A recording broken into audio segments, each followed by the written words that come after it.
An eviction fight ended with this massive and deadly fire in New Jersey. It started when a woman's landlord tried to evict her, and in response, police say the woman set the house on fire.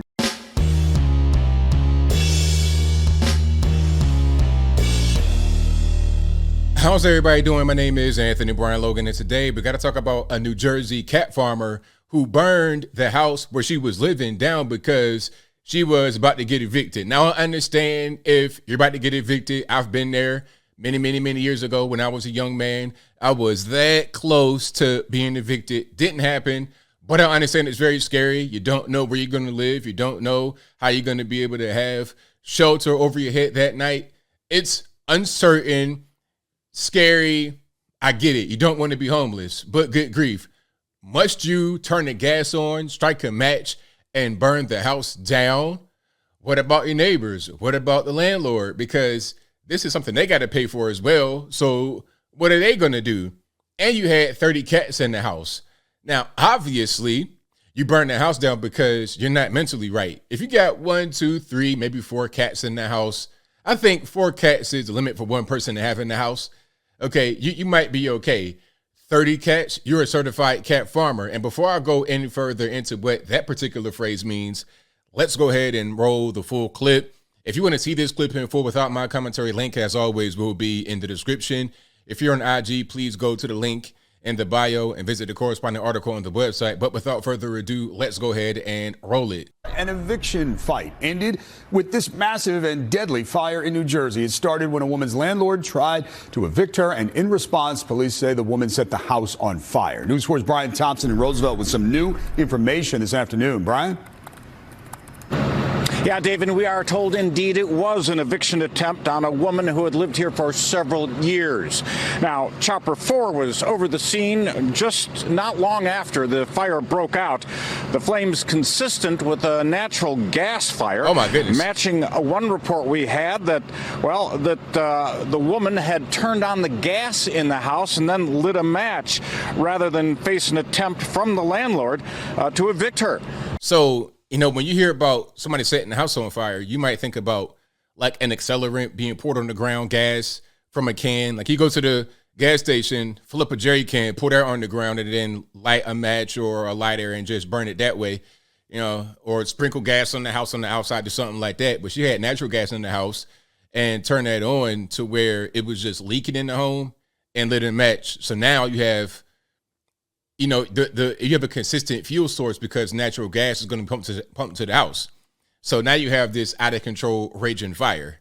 Now, she did not survive, according to sources telling us that she has died and deceased. A woman who lived in the attached house told us what she saw. So there was an attached house. See what I'm saying? This is what I'm talking about. It's like, all right, I know you are facing eviction. You are feeling like you're hopeless, but what about those that live right there? What do they got to do with it? You see what I'm saying? And then, unfortunately, she didn't even survive. I'd rather get evicted and live than to burn the house down and then die at the same time. It looks unlivable. Your house does. My house. The other house, I don't even think it's there. A lot of stuff. 22 years there. Wow. The mayor here was reported saying that the owner wanted to evict her in order to sell the house.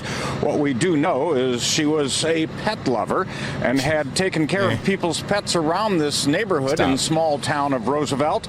Neighbors telling us she likely had as many as 30 cats inside, which is why animal control has been on the scene all afternoon.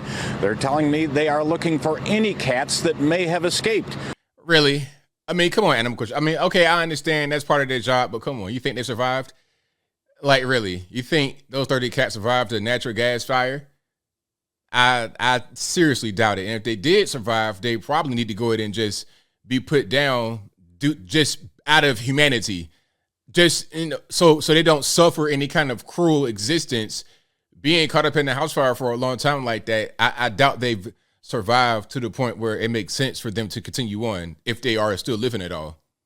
But as of about half an hour ago or so, they say they had not found any, but that it is worth it if they can save just one. So there you have it. Certified cat farmer burns the house down and unfortunately dies. Make sure you rest in peace. I don't know too much about her, the family. You may have friends, kids, loved ones. I don't really know what's going on. So make sure you rest in peace. But that was crazy. That's totally crazy. And here's what I mean by a cat farmer if you didn't really pick it up. Cat farmers, what goes on is you have these people, you call them crazy cat ladies.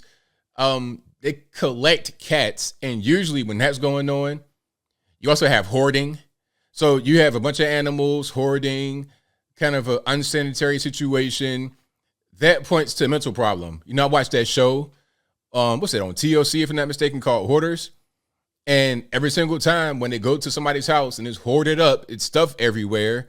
They talk to the person. It's some kind of underlying trauma, some kind of situation, some kind of mental illness. There's always something wrong with the person mentally that causes their house to be so completely filthy. As I close, I want to say this. It's one thing to have a dirty house and different completely to have a hoarded home, to have a home that has 30 cats in it. And you know those cats are not getting walked. I don't think you really walk cats, do you? I think they pretty much just live on their own and do what they want to do, go in the kitty litter. But 30 cats, ain't no kitty litter. You pretty much just go wherever you want to go. So shout out to the landlord for trying to sell the home and sell it. I'm sure he would have had to do a bunch of cleaning and remodeling, renovation to get the home prepared to sell. Right now, you were in a seller's market. Go ahead and do that at this moment. It's unfortunate that what happened. Hopefully there's some kind of insurance for the homeowner to get something back out of the home, because that right there was crazy. And I don't wish that on anybody on this earth, but I think I'll leave that right there for now. And what say you? How do you feel about this story?